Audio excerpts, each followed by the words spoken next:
Struggle करनी पड़ती है। मेरे पेरेंट्स परेशान ही रहते थे कि ये कब पढ़ेगा ये बच्चा, और मैं उनका एक बच्चा हूँ और कोई भाई बहन है नहीं मेरा। ग्लोबली अगर हम देखें 40 to 60% अराउंड एंटरप्रेन्योर्स जो हैं वो ये विश करते हैं कि काश उन्होंने कुछ टाइम पहले से स्टार्ट कर लिया होता अपना ओन बिजनेस। तो एक महीने बाद समझ में आ गया कि इसमें कुछ नहीं कर सकता। कामयाबी सिर्फ बाहर ही है, पाकिस्तान में नहीं है। देखें, अगर आपके पास कैश भी है और आपके पास टीम भी है, अगर आपको उनको चलाना नहीं आता ना, आप दोनों ज़ाया करें। तो आपने जो है आप बाहर से होकर आए, फिर आपने यहाँ पे अपना बिजनेस स्टार्ट किया, तो आपको डर नहीं लगता? तो वो डर अपनी जगह है, रहता है, हर महीने होता है कि अगले महीने प्रोजेक्ट्स आएंगे, सैलरीज देनी है। Today we have Mr. Rafiq Alvi with us, who has experienced both sides of the world, from 9 to 5 professional job and switching to the career of a successful entrepreneur. This journey is not only inspiring but a powerful example of both risk and growth for today's young professionals and students who think of stepping into the business world but stay back due to the fear of failure. ये podcast आप लोगों को बहुत कुछ सिखाएगा, like how to tackle ups and downs, how to handle pressure, and how to stay consistent and motivated. It's a clear journey from an employee to a successful businessman. तो चलें बात करते हैं मिस्टर रफीक अलवी से, जानते हैं इनकी कंप्लीट जर्नी, जो भी रियल लाइफ प्रॉब्लम्स होंगे, क्वेश्चंस होंगे, मे बी वो सब क्लियर हो जाएंगे after watching this podcast. So welcome mister Rafiq Alvi. Thank you for having me today. We are really good to have you with us together and honored to listen to your journey ahead. So कैसे हैं आप? बिल्कुल ठीक, बताइए। चलें तो start करते हैं आपके बचपन से, आपकी स्कूल लाइफ से कैसी गुजरी थी? बहुत स्कूल लाइफ में मैं बहुत ख़राब पढ़ने वाला बच्चा था। अच्छा जी, स्कूल से पढ़ाई से भागने वाला। पढ़ाई का शौक नहीं था? बिल्कुल शौक नहीं था। पढ़ाई का शौक मुझे जनरली यूनिवर्सिटी में आके आना शुरू हुआ है, वरना स्कूल लाइफ और कॉलेज लाइफ जो थी उसमें तो मेरे पेरेंट्स परेशान ही रहते थे कि ये कब पढ़ेगा ये बच्चा, और मैं उनका एक बच्चा हूँ और कोई भाई बहन है नहीं मेरा, तो इसलिए वो ज़्यादातर परेशान ही रहते थे। 2005 में आई पास आउट मैट्रिक, फिर उसके बाद 7 में कॉलेज से पास आउट किया, और 11 में बेसिकली जब पता चल गया कि आप कुछ करना है यूनिवर्सिटी में आके, पढ़ना ही पढ़ना है और सही से पढ़ना है, तो यूनिवर्सिटी में आके as a position holder I graduate. Oh माशाल्लाह, दैट्स ग्रेट। फिर 2011 में पास आउट हुआ था, उसके बाद फ़ौरन बाद ही मास्टर्स में एडमिशन ले लिया था। तो 2014 आपने में यूनिवर्सिटी कहाँ से किया था? सर सैयद यूनिवर्सिटी से मेरा मास्टर्स, मेरा ग्रेजुएशन सर सैयद से है, मास्टर्स मेरा NIT का है, और अभी एक और मास्टर्स मेरा चल रहा है थाईलैंड से, AIT Asian institute of technology है। वो वैसे ऑनलाइन होता है बट एग्जाम के लिए आपको वहाँ जाना पड़ता है। तो आपको क्या चैलेंजेस फेस करने पड़े? लाइक पहले आपने यहाँ से मास्टर्स किया और आप नेक्स्ट बाहर से भी करने, क्या डिफरेंस आपको फील हुआ? डिफरेंस मेन ये है कि वहाँ पे एक तो ये जो मास्टर मैं कर रहा हूँ उन्होंने बेसिकली कोविड में निकाला था, कोविड में लॉन्च किया था उन्होंने। जब सब बंद हो गया था तो फिर उन्होंने वहाँ पर उसकी क्लासेस वगैरह सब उस तरह से ऑनलाइन लेकर आए। फिर जब कोविड ख़त्म हो गया तो फिर एग्ज़ाम्स के लिए उन्होंने वहाँ पर बुलाना पड़ा। तो डिफरेंस है, the quality of education is definitely बहुत फ़र्क है वहाँ पर, बहुत फ़र्क है। और जो असेसमेंट है, जो एवेल्यूएशन है स्टूडेंट्स की, उनके हिसाब से वो यहाँ पे बहुत फ़र्क है। आप यहाँ पे मतलब अगर आप थोड़ी बहुत एफर्ट भी मार लो तो आपकी GPA अच्छी बन जाती है, बट वहाँ पर आपको थ्रू आउट द सेमेस्टर आपको करना पड़ता है, मेहनत करनी पड़ती है। तो आपने इंजीनियरिंग कैसे चूज़ किया? आपको कब रियलाइज़ हुआ कि यही आपकी राइट चॉइस है, या बस? It wasn't my choice. मैं ये समझ लो कि एक बच्चा है ना, तो उसको सबने ज़्यादातर यही कहते हैं इंजीनियरिंग में घुसा दो या डॉक्टर बना दो, और कोई ऑप्शन होते ही नहीं है। तो मैं खैर मैं स्पोर्ट्स में या आर्ट की तरफ ज़्यादा जाना चाह रहा था, लेकिन they wanted me to be an engineer. एक बच्चा था तो उन्होंने इसको इंजीनियर बना दो। तो सिविल भी पहली चॉइस नहीं थी। I wanted to do computer engineering. या फिर 1 महीना कंप्यूटर इंजीनियरिंग में एडमिशन हो गया था, कंप्यूटर इंजीनियरिंग पढ़ी, तो 1 महीने बाद समझ में आ गया कि इसमें मैं कुछ नहीं करना। विदिन अ मंथ रियलाइज़ हो गया कि इसमें कुछ भी नहीं कर सकता, कुछ समझ ही नहीं आ रहा था क्या चल रहा है। तो फिर सिविल भी फैमिली के से पूछ पाछ के किसी से कि भाई उन्होंने बोला सिविल स्टार्ट कर लो, और at that time I didn't even know कि सिविल है क्या चीज़, स्टार्ट कर दी। तो पहला सेमेस्टर गुजरा, दूसरा सेमेस्टर गुजरा, फिर उसके बाद जब चीज़ें समझ में आई तो फिर तो स्कॉलरशिप्स भी मिलती नहीं, और उसके बाद तो फिर आपने सिविल में ही अपना करियर तो सोच लिया था कि अब यही करना है, अब कुछ और नहीं करना। ठीक है, सही है। तो फिर आपने अपनी जॉब कहाँ से स्टार्ट की थी? जॉब भी मुश्ताक एंड बिलाल से स्टार्ट की, एक बड़ा नाम है कंस्ट्रक्शन इंडस्ट्री में, जो और अगर आपको डिज़ाइन में कुछ करना है, कंस्ट्रक्शन में तो आप बहुत कहीं भी जा सकते हैं, किसी भी साइट पर काम कर सकते हैं, बहुत सारी फर्म है, पैरागॉन है, ACL है, लेकिन Mushtaq and Bilal in terms of design वो एक टॉप नॉच फर्म है पूरे पाकिस्तान में। तो वहाँ पर जब हमारा फाइनल ईयर था तो मैंने वहाँ पर 6 महीने अनपेड इंटर्नशिप की थी, क्योंकि मुझे ऐसा लिंक्स थे नहीं, कोई बैकग्राउंड ऐसा था नहीं इंजीनियरिंग वाला, तो मैंने बोला इसी तरह से बंदा सीख सकता है। तो वहाँ पे आपने क्या फेस किए चैलेंजेस और सर्विसेज क्या दी फिर आपने वहाँ पे? यूजुअली इंटर्नशिप्स जब आप करते हैं ना, तो इंटर्न्स को इतना काम लोग पकड़ाते नहीं, उनको पता है इंटर्न नहीं है, इतना ज़्यादा रिस्पॉन्सिबल भी नहीं होगा और काम भी किस तरह करेगा, उसका काम चेक भी करना पड़ेगा। तो थोड़ा थोड़ा काम मैं करता रहा, साथ साथ उनसे सीखता भी रहा, और by the end of the semester जब ख़त्म हुआ या 6 महीने जब पूरे हो गए, तो फिर हमारा फाइनल ईयर था, साल ख़त्म हो चुका, तो नेक्स्ट डे उन्होंने बोला आप यहाँ पे परमानेंटली आ गए। अच्छा, तो तो उसके कितने बाद टाइम में से आपने ग्रो किया आपको लगता है वहाँ पे? 6 महीने तो ऐसा इंटर्नशिप थी, इतना हम्म। ज़्यादा पता नहीं लगा, लेकिन वहाँ पर विद इन 2-3 इयर्स जो मेरे मेंटर्स थे वहाँ पे, ऐसा नदीम साहब थे वहाँ पे, फौजिया जो मेरी पार्टनर है वो वहाँ पे मेरी बॉस हुआ करती थी एक अच्छा। टाइम पे जी। तो उनका और मेरा जो एक्सपीरियंस है वो 5 साल का फ़र्क है, उनको वहाँ पे 5 हम्म। साल उस टाइम हो चुके थे, 5 या 6 साल। तो उन्होंने काफ़ी सिखाया, मुश्ताक साहब के डायरेक्टली अंडर मैंने काम किया, तो उनसे काफ़ी चीज़ सीखने को मिली, और वो करते करते फिर भी ये देखें 15 साल का टाइम हो गया, पता तो भी नहीं आपने लगा पास 15 आउट इयर्स, आपने वहाँ कितने साल सर्व मुश्ताक किया एंड में I Mushtaq think India? 11-12 years मैंने काम किया। ओके, 11 to 12 basically not years. 11-12 years, for 2 years I went to Saudi hmm. Arabia. अच्छा, आप 2015 सऊदी से अरेबिया भी गए थे? 2015 से 17 तक सऊदी अरब में काम किया मैंने, डिज़ाइन फर्म थी, और उसके बाद वापस आया, तो यहाँ पर 1 साल मैं इमार पे था, 1 साल इंडस हॉस्पिटल पे था as a resident engineer. Okay. तो उसके बाद फिर मुश्ताक साहब के साथ ही आखिर के तो 3-4 आप साल जब काम किया। सऊदीया गए तो वहाँ पे आपने वहाँ से यहाँ क्यों शिफ्ट किया फिर वापस, जब आपको वहाँ जॉब मिल गई थी तो? जॉब थी, वो लोग हम्म। रिटेन भी कर रहे थे, बट एक तो मेन इशू फैमिली का था कि फैमिली मेरी यहाँ पे एज आई सेड कि अम्मी अब्बा अकेले थे, तो मुझे वापस आना पड़ा। सेकेंडली वहाँ पे आप जितने साल भी आप लगा लें, आपने इवेंचुअली वापस आना है, तो अच्छा, वो तो ऑब्वियसली ऑडियंस को आप क्या राय देना चाहेंगे कि आपको वहाँ पे लॉन्ग टर्म चलना नहीं, चाहिए या लॉन्ग नहीं? टर्म के लिए आप ना सोचें, अगर आप एक्सपीरियंस गेन करने के लिए जा रहे हैं, यू मस्ट गो, साल 2 साल बुरे नहीं है, लेकिन अगर आप लॉन्ग टर्म सोच रहे हैं कि मैंने वहाँ पे ही सारी ज़िंदगी रहना है, फिर आप जब यहाँ वापस आएंगे, क्योंकि आना तो है आपने वापस, वो लोग रखेंगे नहीं आपको, क्यों नहीं तो रखेंगे? वहाँ पे इनकी पॉलिसी इस तरह की है ना, अच्छा। You have to come back, एक सर्टेन एज के बाद आपको वापस आना है, वो रिटायर कर देंगे, फिर आप वहाँ पे बगैर जॉब के रह नहीं सकते, और वहाँ के खर्चे इतने हैं, वहाँ पे टैक्सेस फैमिली के ऊपर इतने उन्होंने अब लगा दिए हैं कि आपकी सोच है, यहाँ पे तो कुछ भी नहीं है। That's the reason. तो फिर जब आप वहाँ से वापस आते हैं, तो फिर यहाँ पर आपके पास 2 ऑप्शन है, या तो आप कम्प्लीटली रिटायर हो जाएँ, या फिर आप कोई घर या कोई दुकान बना के उसको किराए पे चढ़ा दें, उसको किराया आप लेते हैं। Part time business। या पार्ट टाइम, ये ऐसे इजी ओके, है। सो वहाँ के कोड्स में और यहाँ के जो लॉज होते हैं, आपको क्या फ़र्क फील हुआ? लाइक आपको इंटरनेशनल एक्सपीरियंस भी है और पाकिस्तान का भी एक्सपीरियंस है, कि एक मेन क्या डिफरेंस है देखिए, वहाँ का? पाकिस्तान में भी हम लोग इंटरनेशनल कोड्स ही यूज़ कर रहे हैं, अमेरिकन कोड यूज़ कर रहे हैं हम डिज़ाइनिंग जी, में, जी। इंटरनेशनल कोड यूज़ कर रहे हैं डिज़ाइनिंग में, वहाँ पर भी मोडलेस यही है, लेकिन वहाँ पर कुछ उनके जो उनके बायलॉज हैं, उनको उन्होंने काफ़ी उसको स्ट्रिंजेंट बनाया हुआ है, आप उनसे डेविएट नहीं कर सकते। वहाँ पर जो साइजेस उन्होंने डिफाइन किए हैं मेंबर्स के, स्ट्रक्चरल मेंबर्स के, आपको उन्हीं में ही रहते हुए काम करना है। मैंने मोस्टली 2 साल काम किया है सबस्टेशन की फील्ड में, जो कि इलेक्ट्रिक के एक सब सेक्टर आता है, तो उसके अंदर उन्होंने यही था कि आपने एक उनके साइजेस बनाए हुए हैं, और वो साइजेस फाइनल हैं, उन्हीं से ही आपने डिज़ाइन करना है, उससे आगे पीछे नहीं आना, यानी कि आपने अपना कोई इनपुट एज सच देना नहीं है उसका, लाइक उन्हीं को अगर फॉलो कभी करना है। ऐसा हो कि उनको अपना प्लान चेंज करना पड़ जाए, तो एज सच कुछ वहाँ पे आपने देखिए, एक्सपीरियंस किया? वो प्लान चेंज कराने में भी वही प्रपोज करते हैं, you don't need to even propose that कि आप ये प्लान इस तरह से कर लें, या सबस्टेशन Okay. में आप ये चीज़ इस तरह से कर लें, they are the You just driving have to force, follow the path. या they are the driving force, Okay. They are the driving force.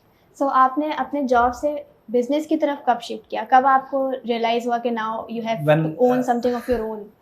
When I return from Saudi Arabia, तो फिर ऐसा लगा कि आप जो है ना काम अपना स्टार्ट कर लेना चाहिए, क्योंकि उसमें भी फ़ौरन से आप स्टार्ट नहीं कर सकते, आपके पास लिंक्स होना बहुत ज़रूरी है, प्रोजेक्ट्स होना बहुत ज़रूरी है, कैपिटल भी ज़रूरी है, जो कि हमारे पास नहीं था Exactly. बिल्कुल भी। लिंक्स और प्रोजेक्ट्स थे जिनकी बेस पर हमने स्टार्ट किया। मेरी पार्टनर है फौजिया, उनके पास भी काफ़ी नॉलेज में तो मुझसे बहुत आगे हैं वो, मैं खैर बिज़नेस और ये मैनेजमेंट की साइड देखता हूँ, और भाग दौड़ के काम मैं करता हूँ सारे, लेकिन ऑफिस का जो वो उन्होंने पूरा संभाला हुआ है ना, वो सारे टेक्निकल साइड को इस वक्त वो वहाँ पर देख रही अच्छा। हैं, या इनसाइट काफ़ी है उनकी इसके अंदर, और प्रोजेक्ट्स कुछ हमने वहाँ पर रहते हुए भी बड़े प्रोजेक्ट्स कर लिए थे मुश्ताक में, फिर जिनके बाद हमने कहा कि अब अपना काम हम शुरू कर सकते हैं। ठीक है। ग्लोबली अगर हम देखें 40 to 60% अराउंड एंटरप्रेन्योर्स जो हैं वो ये विश करते हैं कि काश उन्होंने कुछ टाइम पहले से स्टार्ट कर लिया होता अपना ओन बिजनेस।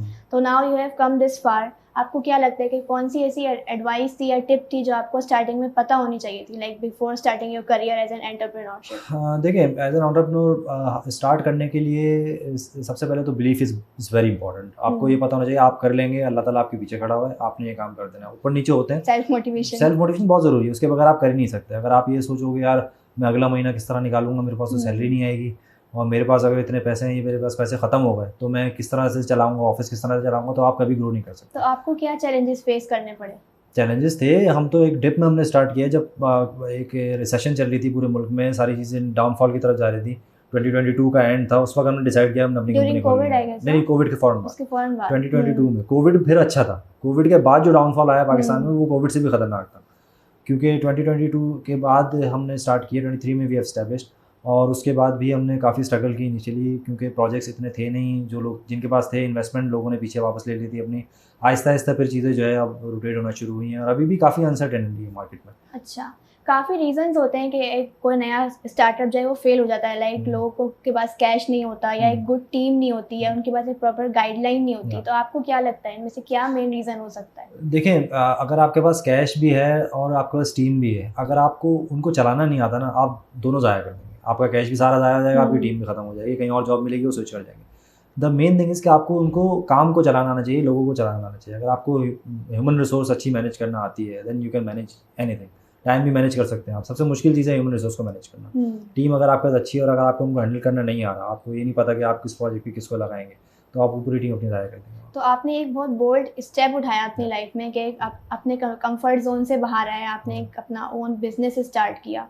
तो आपको क्या लगता है कि आजकल की जो ऑडियंस है हमारी, जो हमारे यंग जनरेशन्स हैं, वो अभी भी फेयर में होती हैं, वो इस चीज़ से बाहर नहीं आ पाती कि नहीं हम अपने जोन से बाहर नहीं आना चाह रहे। तो आप उनको क्या टिप देना चाहेंगे कि हाउ कैन दे स्टार्ट? नहीं, कंफर्ट जोन में आप ग्रो नहीं कर सकते ना। अगर आप कंफर्ट जोन में रहेंगे तो आप उसी चीज़ में हैं, महीने के आखिर में आपको सैलरी मिल जाएगी और उसी तरह से आप चलते रहेंगे। एक टाइम बाद आपको एहसास होगा कि यार अपना काम शुरू कर लेना चाहिए था, लेकिन जब बहुत देर हो चुकी है। अब हम ये कोशिश कर रहे थे कि थोड़ा एक एटलीस्ट प्रोजेक्ट्स या लिंक्स इतने एस्टेब्लिश हो जाएं कि उसके बाद और उस टाइम पर भी नहीं थे, to be very fair with you. कि जब हमने स्टार्ट किया तो हम ये नहीं बोल सकते हम फ्लरिश कर रहे थे उस time in terms of links, in terms of projects, वो ऐसा नहीं था। एक टाइम बाद हमें लगा कि अब थोड़ा सा चीज़ बेहतर होने वाली है। तो कितने टाइम में आपने अपना जो है ये फिक्स आपका सेट हो गया कि अब आपको लगता है कि आप स्टेबल हैं? कितने टाइम बाद? ये अभी भी नहीं लगता कि हम स्टेबल हैं। जैसी कंडीशन है यहाँ की, अभी भी लगता है कि टाइम लगेगा। वैसे बिजनेस के लिए 5 साल तो आप काउंट ही ना करें बिल्कुल। 5 साल कम से कम in any business. You have to invest your time, you have to invest your money in those 5 years in that business, कि जिसके बाद आपको कुछ रिटर्न मिलना शुरू होगा। अगर आप ये एक्सपेक्ट कर रहे हैं कि विद इन अ ईयर और विद इन 2-3 years आपको रिटर्न मिलना शुरू हो जाएगा, या you are living in a bubble. That's a good tip for young generation कि 2 से 3 साल तो नहीं उनको कुछ मिलेगा। ओके, सो कोई अपने प्रोजेक्ट्स के बारे में बताएं जो आपने बेस्ट अपना दिया हो, अपना अच्छा परफॉर्म किया हो, कुछ ऐसा एक्सपीरियंस आपने नया सीखा हो उन प्रोजेक्ट्स में। हम कोशिश कर रहे हैं कि हम अपने प्रोजेक्ट में हर प्रोजेक्ट में बेस्ट दें अपना, और हर प्रोजेक्ट में सीखें। अभी हम लोग जो डिफरेंट है वो ये कि हम आरसीसी से या ट्रेडिशनल जो कंस्ट्रक्शन है ना उससे हट के कुछ बनाने की कोशिश कर रहे हैं। That's something new. या we are working with bamboo structures as well. अभी हमने जब ये स्टार्टअप हमारा चल रहा था उस टाइम हमारे पास एक बॉटल प्रोजेक्ट आया था। वो प्रोजेक्ट ये था, थोड़ा सा मैं बता दूँ उसमें ब्रीफ आपको, कि जो रीयूज बॉटल होती है ना प्लास्टिक की, 1 लीटर या 1.5 लीटर की, जिसको हम फेंक देते हैं ऐसी, उसके अंदर मेरे साथ एक आर्किटेक्ट हैं, ओपन डोर डिज़ाइनर स्टूडियो उनका नाम है, उसमें शेयर बानो होती हैं वहाँ पर आर्किटेक्ट, तो उनके साथ हमने कोलैबोरेट किया था। उसमें हमने बॉटल के अंदर जो बुरादा होता है लकड़ी का, वो भर के उसकी दीवार हम लोगों ने बनाई थी और उसका स्ट्रक्चर बनाया था। And it was so challenging, काफ़ी अच्छा प्रोजेक्ट था। तो बैम्बू स्ट्रक्चर्स के बारे में आप क्या बताएंगे? बैम्बू इनफैक्ट ये एनईडी में भी आजकल जो है ये चल रहा है, जो ये लोग कॉम्पिटिशंस कर रहे होते हैं, इसके अंदर ये लोग यूज करते हैं। I was part of that competition. उस वक्त मैं एनईडी में तो नहीं, केयू में पढ़ा रहा था, और जिससे फ्लड आया था एक बहुत ज़्यादा, तो उस वक्त बैम्बू स्ट्रक्चर्स इन लोगों ने एक पूरे एक असाइनमेंट आया था, पूरे यूनिवर्सिटी के जो भी स्टूडेंट्स हैं सब बना रहे थे ग्रुप्स में, तो वहाँ पर बैम्बू स्ट्रक्चर बनाया था। और अभी भी मैं IVS में पढ़ा रहा हूँ पार्ट टाइम, तो वहाँ पर भी मैं लोगों से इसी तरह से जो है वो प्रोजेक्ट्स से करवाता हूँ बैम्बू का। अभी लास्ट सेमेस्टर ही मैं स्ट्रक्चर का कोर्स वहाँ पढ़ा रहा था, तो उसमें मैंने बच्चों को बैम्बू का एक ब्रिज बनाने के लिए दिया। It was a 10 feet long bridge, 2 feet चौड़ा था, और बैम्बूज ओनली, रियल बैम्बूज, और उस पर उनको बनाना था प्रॉपर। उसमें टास्क ये था कि जिसके बैम्बू सबसे कम होंगे ना वो ग्रुप जीतेगा, और स्ट्रेंथ ज़्यादा हुई ऑब्वियसली। स्ट्रेंथ का टेस्ट ऐसे था कि जिस ग्रुप का वो ब्रिज है वो ग्रुप उस ब्रिज पे खड़ा हुआ होगा, उसने खड़ा होना है और पूरा कॉम की तरह ना पड़ना उसके ऊपर खड़ा होकर। अगर वो ब्रिज सस्टेन कर गया विद द लीस्ट बैम्बूज तो वो उसको हाईएस्ट मार्क्स मिल जाएंगे। तो it was a very fun activity. वहाँ पर हमने तो आपने टीचिंग भी की है बेसिकली? टीचिंग भी चल रही है अभी, मैं ऑनगोइंग IVS में पढ़ा रहा हूँ, इसमें 3rd year there Indus Valley School of Architecture में, वहाँ पर चल रहा है। तो आप टीचिंग भी करते हैं, अपना बिजनेस भी रन करते हैं, that's a good thing. Okay, आजकल के बच्चों का ये माइंडसेट है कि कामयाबी सिर्फ बाहर ही है, पाकिस्तान में नहीं है, तो आप इसके बारे में क्या राय देना चाहेंगे स्टूडेंट्स को और आजकल की यंग जनरेशन को? देखिए, कामयाबी तो किसी का वीज़ा या पासपोर्ट लेके नहीं आएगी ना, आपने कहीं किसी के स्टैम्प नहीं लगी कि यहाँ कामयाबी मिलेगी या नहीं मिलेगी। बहुत सारे लोग बाहर गए हैं, उनको फेलियर भी मिला है बाहर जाके। यहाँ पे कुछ लोग हैं जो बहुत सक्सेस कर गए हैं, बहुत बड़े बड़े नाम हैं यहाँ पर भी। तो कामयाबी के लिए सबसे पहले आपने तो ये नहीं देखना कि कहाँ पर कामयाबी है, आपने काम इस तरह से करना है कि कामयाबी खुद आपको ढूंढे। आपके अपने ऊपर डिपेंड करता है कि बिल्कुल आप किस बिल्कुल मोटिवेशन बिल्कुल से काम बिल्कुल। कर रहे हैं। आप जो जिस भी फील्ड में, it's not just construction, it's not just structures, आपने खुद काम इस तरह का करना है कि फिर कामयाबी आपके पीछे भागे। अगर आप अच्छा काम करेंगे तो आप कामयाब होंगे, आप काम में डंडी मारेंगे, 2 नंबरी करेंगे तो कामयाब नहीं। ओके, सो ये बाहर का माइंडसेट ये गलत सेट हुआ है ये एक बस लोगों ने बनाया हुआ है, जो वहाँ से होकर आया है वो ज़्यादा बेहतर जानता है, जो वहाँ जी। रह रहा है वो ज़्यादा बेहतर जानता है। मेरे कुछ दोस्त अभी वहाँ पर हैं जो यहाँ पर जॉब अपॉर्चुनिटीज़ देख रहे हैं, वहाँ पे रहते हुए कह रहे हैं यार हमें वापस आना है, वहाँ रहते हुए यहाँ यहाँ जॉब जॉब opportunities होगी तो वापस आ जाएंगे ऑब्वियसली इस Okay. वजह से, क्योंकि वहाँ पर थोड़ा सा जो है ना रहना इतना आसान नहीं है जितना लोग समझते हैं। काफ़ी चीज़ें हैं, फैमिली वाइज भी हैं, तो ये फाइनेंशियली जॉब भी है हैं। कि बाहर का के सर्वाइव करना थोड़ा सर्वाइव ज़्यादा करना टफ हो मुश्किल, जाता बहुत है। tough है, बहुत इतना आसान नहीं है, इतना लोगों ने बनाया हुआ है।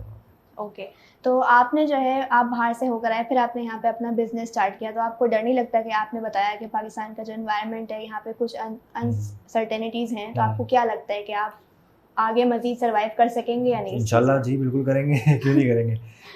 जी। कोशिश यही है कि काम सही करें, अच्छा करें। डर तो है, देखिए नर्वसनेस है वो नेचुरल है, सबको नर्वसनेस हो रही होगी, होती है, इसमें कोई वो शक नहीं है, लेकिन उसको काबू किस तरह से करना है, दैट्स एन आर्ट। और आपको अगर ये आर्ट आता है तो फिर आप कुछ भी कर आर्ट सकते ऑफ हैं। Being consistent. Art of being consistent, art to handle the nervousness, तो वो अगर आपको आता है तो आप फिर कुछ भी कर सकते हैं। तो वो डर अपनी जगह है, रहता है, हर महीने होता है कि अगले महीने प्रोजेक्ट्स आएंगे, सैलरीज देनी है और ये है। तो अच्छा, आपको क्या लगता है कि जॉब माइंडसेट में और बिजनेस माइंडसेट में क्या डिफरेंस है? There is a huge difference. आप जॉब करते हुए आपको किसी को सैलरी नहीं देनी होती, जब आप बिजनेस में आते हैं तो फिर आपको महीने के आखिर में सैलरीज देनी होती है। जॉब में आपको पता होता है सैलरी मिल जाएगी, जॉब को आपको पता होता है कि इस महीने के आखिर मुझे ये मिल जाएगी, पहली तारीख को मैंने बिल देना है, दूसरी तारीख को मैंने सौदा लेने जाना है, तीसरी तारीख को मैंने बच्चों की स्कूल की फीस देनी है, पूरा महीना निकल गया मेरा। लेकिन बिजनेस करते हुए आपको नहीं पता होता कि 10 तारीख को क्या होगा, 15 तारीख को क्या होगा, 25 तारीख को आपका प्रिंटर ख़राब हो जाएगा, तो you never know. Okay, so as an entrepreneurship आप आगे आजकल के स्टूडेंट्स को क्या राय देना चाहेंगे कि वो किस तरीके से इस चीज़ को लेके आगे बढ़ सकते हैं? क्योंकि काफ़ी लोग ऐसे हैं जो कि इस क्रॉस रोड पे हैं कि वो भी अपना बिजनेस स्टार्ट करें, लेकिन due to the fear and और जो आजकल के हालात चल रहे हैं उस फेयर की वजह से वो ग्रो नहीं कर पाते हैं। तो आपको क्या लगता है? सबसे पहले तो you need to invest in the field, आपको वहाँ पर टाइम लगाना पड़ेगा। आप ये समझ रहे हैं कि मैं आज पास आउट हुआ, 2 साल मैंने काम कर लिया, बहुत काम कर लिया और तीसरे साल में कर लूँगा, ये चीज़ स्ट्रक्चर वाइज या इंजीनियरिंग वाइज ना चल नहीं सकती। बहुत जल्दी फिर आपको जो है ना फेलियर्स और ये सारी चीज़ें ख्याल आने लगेंगे। तो पहले सबसे पहले आप ये करें कि एक कोई भी फार्म है या कोई भी फील्ड है उसके अंदर अपना टाइम इन्वेस्ट करें, स्किल्स को ठीक से लर्न कर लें। जब आप स्किल्स पे काबू पा लेंगे और आपके साथ साथ स्किल्स के साथ साथ आपके लिंक्स और आपकी जो कम्युनिकेशन है वो बहुत ज़रूरी है। अगर आप इन चीज़ों को 2-3 सेक्टर्स को काबू कर लेते हैं तो फिर तो आप कामयाब हैं, आप फिर कहीं पे भी हो कामयाब। तो फैमिली का क्या रोल रहा है आपकी सक्सेस स्टोरी में? क्योंकि फैमिली तो आपको डरा रही होती है कि नहीं करना, बिजनेस फेल हो जाएगा इस तरीके से, तो उनका क्या रोल है आपकी लाइफ में? बिल्कुल, इट्स अ वैलिड क्वेश्चन। मैंने फैमिली को बताया नहीं था कि मैं बिज़नेस स्टार्ट कर रहा हूँ। अच्छा। या आई डिडंट इन्फॉर्म देम। मैंने जब बिज़नेस स्टार्ट कर लिया उसके बाद मैं वैसे ही डेली जिस तरह ऑफिस जाता हूँ, सुबह उठता था, अपने ऑफिस चले जाता था और वापस आ जाता था। यही चीज़ चली 3 महीने तक। 3 महीने बाद my parents were going to Umrah. जब मैंने उनको बता दिया कि अब मैंने अपना काम स्टार्ट कर लिया, 3 महीने हो गए, ताकि मेरे लिए भी दुआ कर लें थोड़ी सी वहाँ जाके, तो इट वॉज द टाइम। हाँ, फिर तो बताना पड़ा। तो वो भी खैर, वो ऑब्वियसली वो थोड़े से शौक थे, थोड़े उसमें थे, लेकिन फिर भी उन्होंने डिस्करेज नहीं किया। उन्होंने ऑब्वियसली दुआ ही दी, पेरेंट्स दुआ देते हैं आपको, तो उन्होंने सपोर्ट किया फिर ऑब्वियसली। आपको? फिर उन्होंने सपोर्ट किया। My wife is a doctor, तो उन्होंने भी काफ़ी सपोर्ट किया है। तो बेटी है मेरी, तो हर किसी ने अल्लाह का शुक्र है अपने अपने एंड पे जो जितना था पार्ट प्ले किया है। और आप अकेले सक्सेस को अचीव नहीं करते, आपको पूरी टीम चाहिए। ऑफिस में भी टीम चाहिए, घर में भी आपको टीम ही बैकबोन होती है। Exactly, that's where you achieve your goals. Thank you so much, आपके साथ बात करके बहुत अच्छा लगा। It was nice having you with us today.